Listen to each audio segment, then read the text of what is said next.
Coucou tout le monde, je suis tellement contente de vous retrouver aujourd'hui pour ma vidéo préférée de l'année parce qu'on va revenir sur l'année 2018 et sur mes meilleures lectures.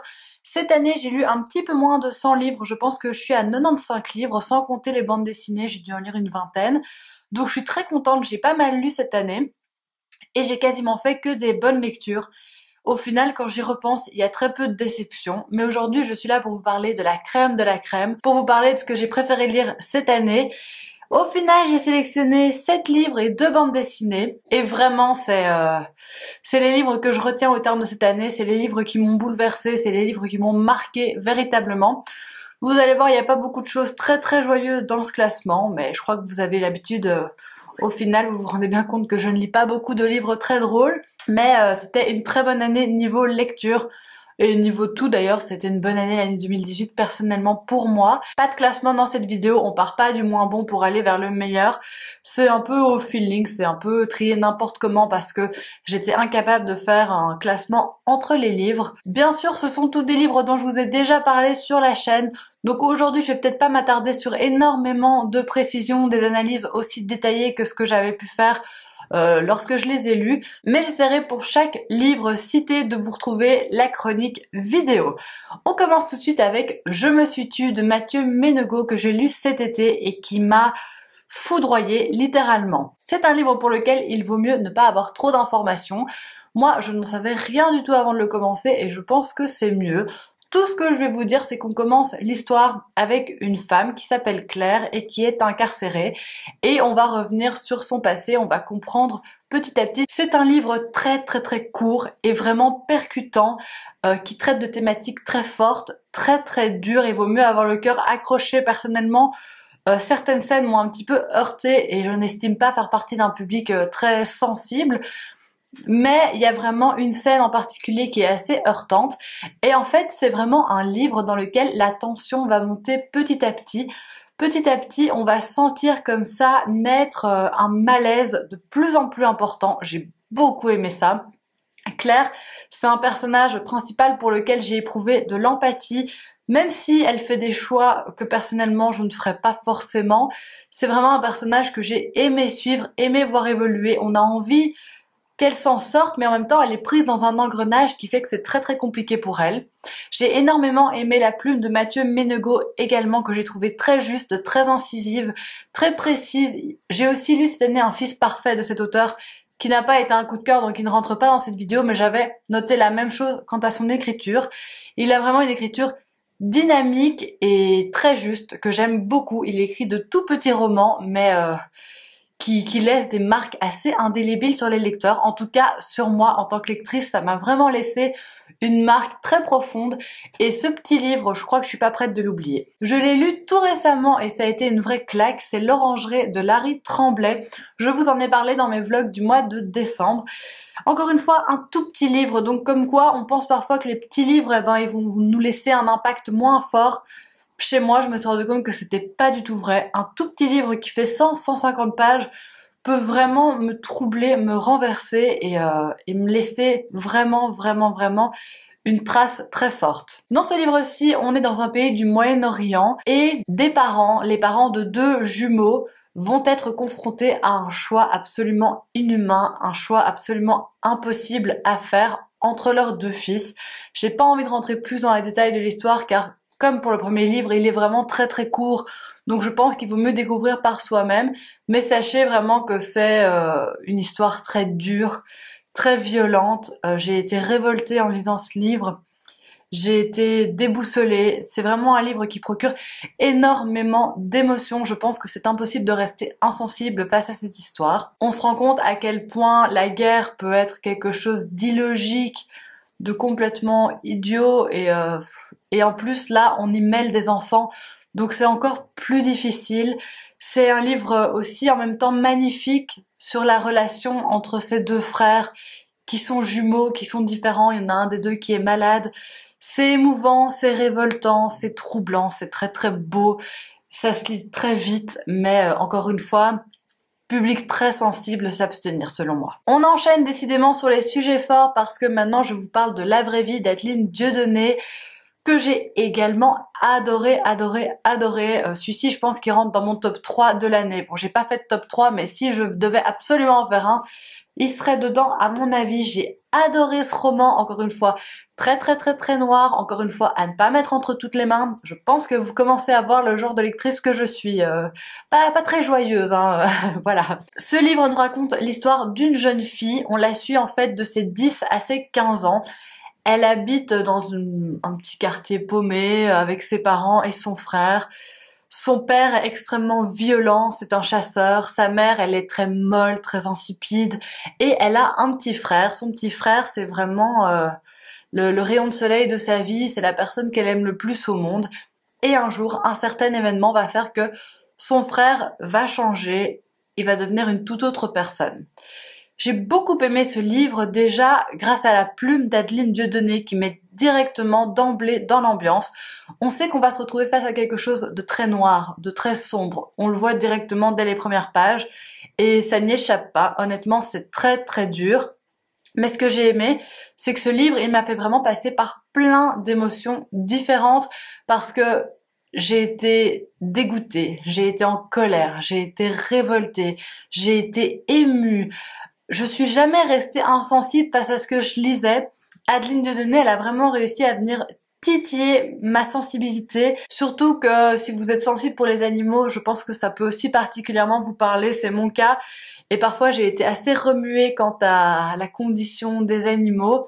La condition des hommes, n'en parlons pas non plus dans ce livre, n'est vraiment pas terrible, hein. C'est un livre percutant, je trouve que c'est un livre coup de poing. À mon avis, il peut pas laisser les gens indifférents. Que vous aimiez, que vous n'aimiez pas, je pense que vous ne pouvez pas le refermer en vous disant que ça ne vous a rien fait et que, voilà, vous le rangez dans un coin de votre tête. Pour moi, ce n'est pas possible. En tout cas, j'ai été extrêmement remuée, surtout par la scène finale que j'ai trouvée extrêmement suffocante, extrêmement difficile. J'avais l'impression, en fait, de la lire en étant en apnée. Et j'ai trouvé ça magistral en fait, j'ai beaucoup aimé ce roman d'Adeline Dieudonné. Énorme surprise de cette année, j'ai adoré Nos années sauvages de Karen Joy Fowler. Ça faisait longtemps qu'il était dans ma pile à lire sans que je l'en sorte, parce que la couverture me tentait pas, parce que le résumé me tentait pas plus que ça.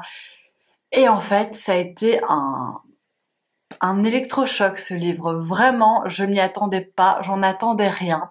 Je l'avais mis dans ma palle du Pumpkin Autumn Challenge en me disant, voilà, comme ça tu le lis et ce sera fait. Et waouh. Je pense que souvent, les livres dont on attend le moins peuvent vraiment nous surprendre. Parce que certains des livres dont je vous ai parlé précédemment, je savais un petit peu de prime abord que ça pouvait me plaire. Celui-ci, j'en avais aucune idée. Franchement, je suis partie en ne sachant rien, en n'ayant aucune information, en me disant ouais tu verras bien, et j'en suis ressortie extrêmement retournée. Je ne vais pas vous faire de résumé très complet de l'histoire, à part vous dire que on suit l'histoire de Rosemary. Rosemary, elle vient d'une famille assez atypique, elle nous livre un récit assez atypique également, même très atypique. Et Rosemary, quand elle était petite, elle parlait beaucoup trop, et donc on lui a appris à raconter ses histoires à partir du milieu. Et c'est ce qu'elle va faire. Dans ce roman, on a vraiment une narration extrêmement originale, parce qu'on part du milieu de l'histoire. Donc Rosemary, elle est à l'université, elle a 18-20 ans, et on va revenir dans son passé, on va comprendre beaucoup de choses, et en fait, ça va nous raconter l'histoire de sa famille, mais qui est une famille extraordinaire. Je m'arrête là. Ici, je fais un gros avertissement parce que de ce que j'ai pu lire sur Livre Addict et lire dans les commentaires que j'avais reçus quand j'en avais parlé, je pense qu'on adhère ou qu'on n'adhère pas du tout à ce livre. Je sais qu'il y a des personnes qui n'ont pas du tout compris l'engouement autour du livre. J'avais d'ailleurs très peur quand j'en ai parlé parce que plusieurs d'entre vous m'ont dit je vais l'acheter, je vais le lire, et ça m'a vraiment stressée parce que je pense que c'est un livre qui passe ou qui casse. Après, ma maman l'a lu, elle l'a également adoré, il est aussi dans ses coups de cœur de l'année. Donc je me dis ça va, je suis pas toute seule dans mon délire, mais il est très spécial. Je pense qu'il ne plaira clairement pas du tout à tout le monde, mais pour moi, il faut attendre la page 100 avant de se faire un avis, parce que c'est là qu'on a une révélation extrêmement importante pour la suite de l'histoire. Ce que j'ai beaucoup aimé, c'est ce personnage de Rosemary que j'ai trouvé attachante parce qu'elle a vécu des choses vraiment spéciales. J'ai beaucoup aimé la narration de ce livre qui, comme je vous le disais, est construite de manière très originale, assez inédite. C'est quelque chose qu'on voit pas tout le temps. Et j'ai beaucoup aimé les thématiques abordées dont je ne peux pas vous parler sans que ce soit un spoil, mais les thématiques abordées m'ont touché directement droit au cœur. Bref, pour moi ce livre c'est une petite pépite, mais voilà, je pense que ça ne plaira pas à tout le monde. Autre livre que j'ai lu pendant le mois de décembre, donc une lecture vraiment très récente, ça fait que quelques jours qu'il est terminé. Je me demandais si c'était un coup de cœur et au final je pense bien que oui, c'est Dans le jardin de l'ogre de Leila Slimani. J'ai été bouleversée par ce livre alors que je ne m'y attendais pas. Ici, je pense que la grande force pour moi a été l'écriture de Leila Slimani, à laquelle je suis extrêmement sensible et réceptive. Ce livre nous raconte l'histoire d'Adèle. Adèle, c'est une femme d'une quarantaine d'années qui a une vie assez classique, elle vit avec son mari, ils ont un fils, elle est journaliste. Mais dès les premières pages du livre, on le sait, Adèle, elle a un problème, elle a une addiction, elle est accro au sexe, elle est vraiment obligée, son corps l'y oblige à avoir des rapports assez violents avec un tas d'hommes différents, bien sûr sans que son mari ne soit au courant de tout ça, ça me paraît assez logique. Mais donc elle est enfermée dans sa petite vie bourgeoise, faite de beaucoup d'apparence et en fait elle n'est pas du tout ça. Ce que j'ai aimé, comme je vous le disais, c'est la plume de Leila Slimani. Je trouve qu'on rentre dans quelque chose de très pervers, limite voyeuriste. Et c'est bizarre à dire, mais c'est un aspect que j'ai beaucoup aimé. Être le spectateur qui assiste à tout ça alors que personne autour n'est au courant. J'ai beaucoup aimé cet aspect-là. Je pense que la plume de Leila Slimani, elle fonctionne toujours très bien sur moi parce que je la trouve très précise. En même temps, c'est sombre et c'est vraiment le genre d'histoire qui est très dur, mais on se dit en même temps que ça pourrait arriver à notre voisin, à une amie, sans qu'on soit au courant en fait. Parce que cette femme, elle est tellement normale quand on l'observe, et en fait, au fond d'elle, elle a un profond mal-être, elle a vraiment quelque chose de particulier en elle. Encore une fois, pas pour les gens très sensibles parce qu'on a quelques scènes de sexe qui sont vraiment plutôt trash, mais je trouve que c'est un excellent roman qui est très bien écrit par Leila Slimani. J'ai adoré en fait voir ce petit monde bourgeois qui vole un petit peu en éclats. Je trouve que c'est très bien fait. Et bref, c'est un superbe roman que je vous conseille. On va maintenant parler de La disparition de Stephanie Meyer de Joël Dicker. Je sais que ce livre n'a pas fait l'unanimité cette année, c'était le nouveau roman de Joël Dicker. Et ben pour moi, ça a été un coup de cœur. C'est pas un coup de cœur au même niveau qu'Harry Kéber ou que le livre des Baltimore, mais ça a tout de même été un gros coup de cœur pour moi. Je m'en rappelle assez bien alors que je l'ai lu au mois de mars. Mais je sais qu'il y a eu beaucoup de critiques à propos de ce livre qui jugent qu'il est moins bon que les précédents. Encore une fois, je vais vous en dire très peu pour le résumé. On reprend en fait une vieille enquête qui a eu lieu à la fin des années 90 qui concernait en fait le maire d'une petite ville des Hamptons qui avait été tué ainsi que sa femme et son fils et une passante dans la rue. Et voilà, on va réouvrir cette enquête à notre époque. Et c'est ça qui est très intéressant dans ce livre, c'est qu'on est tout le temps à cheval entre le passé et le présent, donc l'enquête ancienne, l'enquête actuelle, et aussi qu'on a plein de personnages qui tour à tour vont prendre le rôle de narrateur. Moi j'ai adoré cette galerie de personnages, j'ai trouvé qu'ils étaient tous intéressants, tous bien creusés, qu'ils amenaient tous quelque chose au récit. Encore une fois avec Joël Dicker, j'ai trouvé que c'était super addictif. C'est tout de même un bouquin énorme et je l'ai lu en un week-end, je ne pouvais pas le lâcher. J'ai vraiment trouvé que c'était très réussi. Pour moi, c'est un excellent policier qui tient la route, qui est creusé, qui est fouillé. Il est très long, on ne s'ennuie pas. La révélation, elle m'a satisfaite. Enfin bref, j'ai vraiment été conquise par ce livre-ci. Et moi, Joël Dicker, ça reste une valeur sûre à mes yeux. Même si ce livre-ci a moins plu, même si les gens ont trouvé que voilà, il y avait des longueurs, qu'il y avait des incohérences. Moi, j'ai pas trouvé du tout, je l'ai trouvé très très bon, honnêtement. Je pense qu'il faut juste s'enlever de la tête que c'est Joël Dicker qui l'a écrit, parce qu'on est peut-être plus sévère au vu de ses romans précédents, mais en tout cas, moi, je l'ai trouvé excellent, vraiment, surtout les personnages que j'ai adorés dans ce livre-ci. Le dernier roman dont je vous parle, c'est 1000 petits riens de Jodi Picou. Encore un beau beau bébé, hein. Dans ce livre-ci, on suit Ruth, qui est sage-femme, depuis des années, elle fait très bien son boulot, elle est passionnée par son boulot et elle est noire.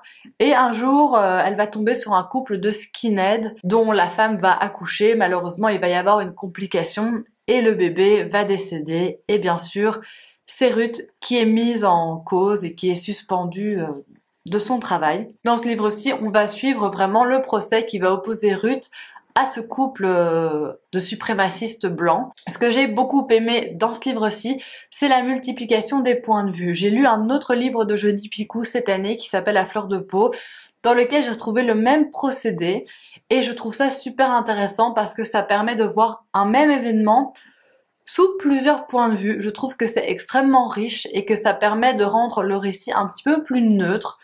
Jodi Picou, elle nous dit pas voici la gentille, voici les méchants. Bien sûr, c'est ce qu'on pense en le lisant. Bien sûr que j'ai préféré Ruth au couple de skinheads, ça c'est sûr.